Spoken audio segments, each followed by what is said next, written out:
Alabama, and we will catch you on the flip side. This message comes from NPR sponsor American Express. See a big deal as no big deal with worry-free protection. See business differently with American Express. Don't do business without it. Learn more at americanexpress.com/seebusinessdifferently. Live from NPR News in Washington, I'm Jack Speer. Secretary of State Mike Pompeo says this is not the right time for the U.S. to withdraw support from the Saudi-led coalition fighting in Yemen. But a resolution to do just that passed a procedural vote in the Senate today. NPR's Michelle Kelman reports Yemen is being described as the world's worst humanitarian crisis. Secretary Pompeo says the warring sides in Yemen are on the cusp of negotiations, and he argues that it would be a mistake to withdraw support from the Saudis who are fighting Iranian-backed rebels there. Democratic Senator Christopher Murphy says Pompeo's arguments were not persuasive. That exhibits a third-grade understanding of the Middle East. The Middle East is not a zero-sum game between the Saudis and the Iranians. Murphy says the civil war in Yemen has not only been a humanitarian disaster, but he says it has strengthened terrorist groups in the country. And he argues that negotiations have a better chance of success if the U.S. shows it is serious about bringing the war to an end. Michelle Kellerman, NPR News, the State Department. The U.S. economy was expanding at a solid pace during the July through September quarter amid still strong consumer spending and increased business investment. The Commerce Department says revised third-quarter gross domestic product figures show the economy growing at a 3.5% annual rate.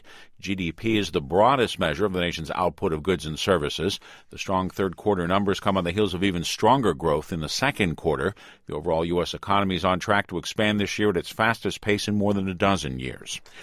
President Trump continues to use Twitter to blast the GM decision to idle 4 U.S. plants in coming years. As NPR's Don Gagne explains, the president has already used Twitter to attack GM as ungrateful for cutting jobs after getting a federal bailout that kept the company live almost a decade ago. The president's latest tweets talk about something called the chicken tax. That's a tariff on imported trucks imposed a half-century ago as payback for a German tariff on U.S. chickens.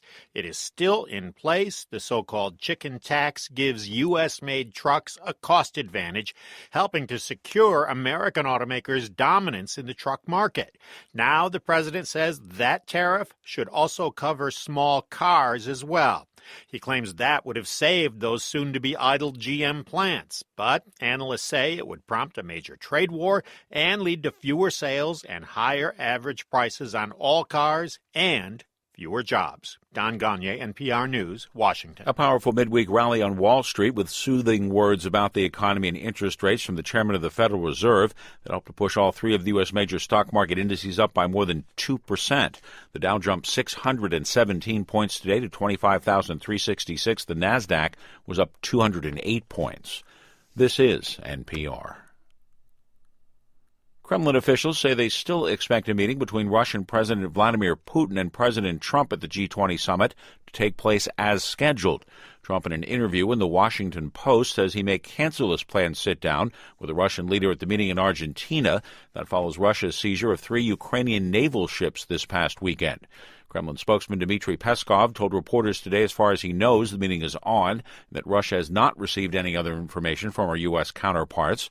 A long-simmering conflict between Russia and Ukraine escalated Sunday when Russian border guards fired on 3 Ukrainian vessels, seizing the ships and their crew.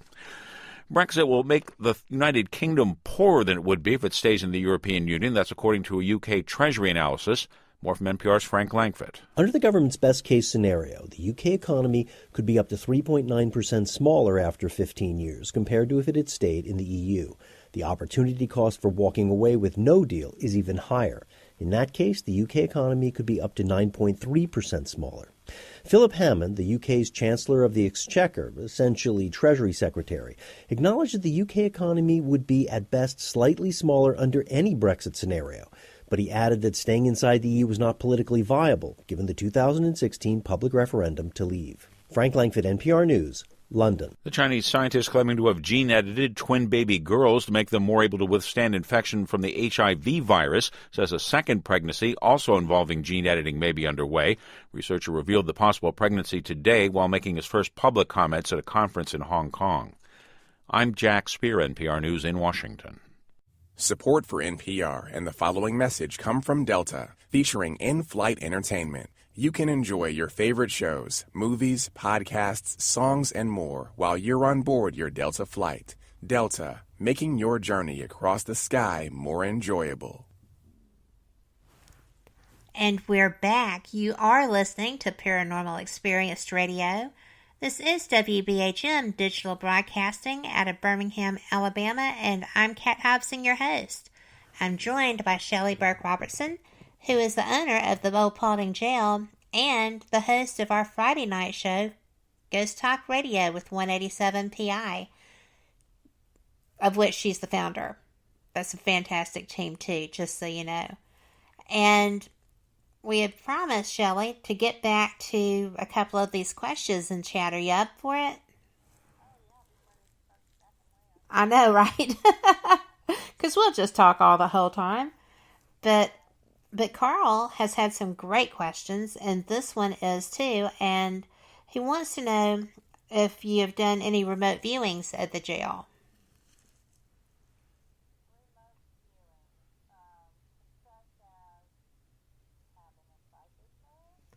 Well, not so much. My opinion of remote viewing is a little bit different, I think, than most people's, because I have worked with a psychic when I was on an investigation, Deborah Collard, who actually viewed through me, like using my body and eyes, which was very unexpected and very effective, but extraordinarily freaky. So she was at her house down on the coast in Alabama, and I was a few miles, 30 or 40 miles inland at a residential location, and she was doing that. It was very taxing on her. So when I hear remote viewing, that's what I consider remote viewing. I know that, yes. Oh, hang on. Okay. We were having some problems with the sound on your end, and now I believe that's fixed. If you'll just say something here. Hello, everybody. There you are. We were talking about remote viewing, and right. They just didn't hear the question that you asked me about it. I had asked Kat if she meant like psychic-wise, and then as far as remote viewing sessions, I'm going to say no. We haven't done any sessions where we're in the jail seeing another location. Probably the closest thing that I get to that would be my scrying sessions at the jail, which that's a little freaky. I'm really good at seeing stuff in the mirrors. So I find that different because I've never done it. But your family has a history of that, right? Yeah, my grandmother on my dad's side, when I was a tiny little girl, like, I don't know, 3, 4, little girl, she would do scrying sessions. And, with a mirror in the dark and candles and a bowl of water, the whole 9 yards. I don't use water. It's in the dark with a couple of candles, and I have a big mirror that's at the jail that I do these sessions with.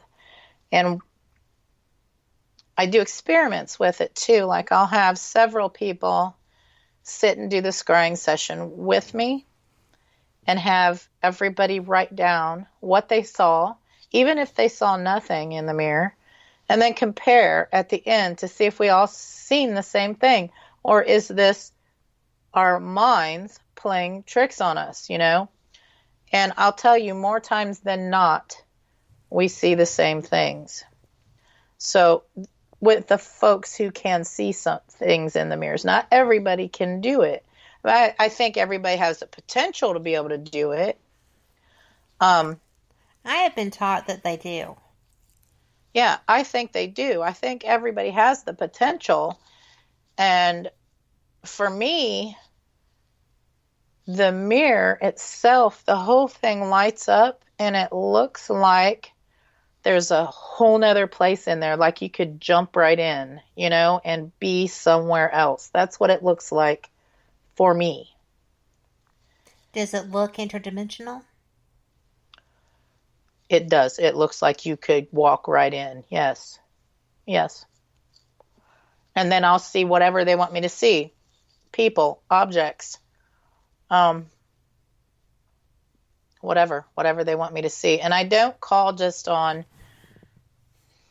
I don't try to just conjure up strangers. I'm usually wanting to see who's there with me right then. I'll usually ask them to appear, or I'll have an object that belonged to someone who's dead, who's passed on, and communicate with those people with their objects. So I'm not conjuring demons or anything like that. I just think that's so interesting because I don't do that. I have been where someone was using water.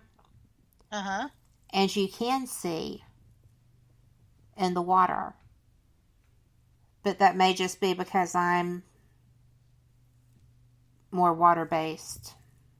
Well, I've heard of the water scrying, and I haven't tried that yet. I don't know if I want to try it per se, but it was freaky seeing it when someone else was doing it. Because, like, looking over their shoulder into it, you could see it. Or I could see it. Yeah, and I did an experiment where I filmed it, and I have that experiment on my YouTube channel, and there's been people who let me know what they saw during that filming, and it's the same thing that I saw when I done it, because I wanted to see if it's really there. Can I film what presents itself, And it turns out that I can. So I'm giving a lot of credit to that being something real and not, your mind doing its own thing, like pareidolia and all of that, I do know, and I just find that fascinating. We have another question from Carl in chat, who's interested in knowing if you have any portals in the jail. Well, I do believe so. A couple of psychic people come in the jail and said they thought something was in a spot that I'd already been aware of. But we have a place in the 3rd floor. And it's in a corner up near the ceiling, and sometimes our surveillance cameras up there,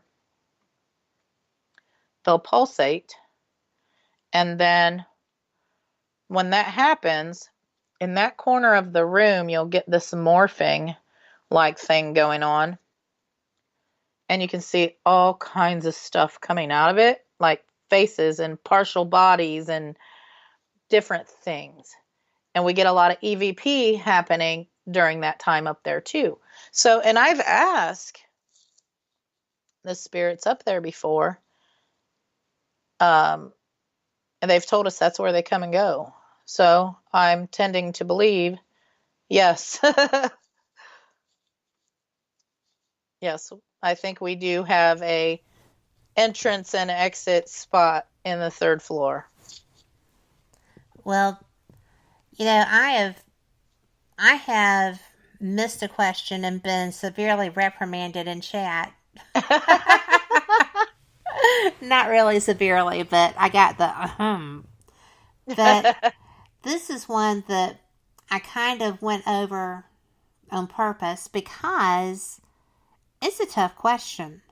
Oh, and really it's going to take some time. And we've got 6 minutes before our next break. And we're probably going to carry this over past the next break because of that. But, where is there any place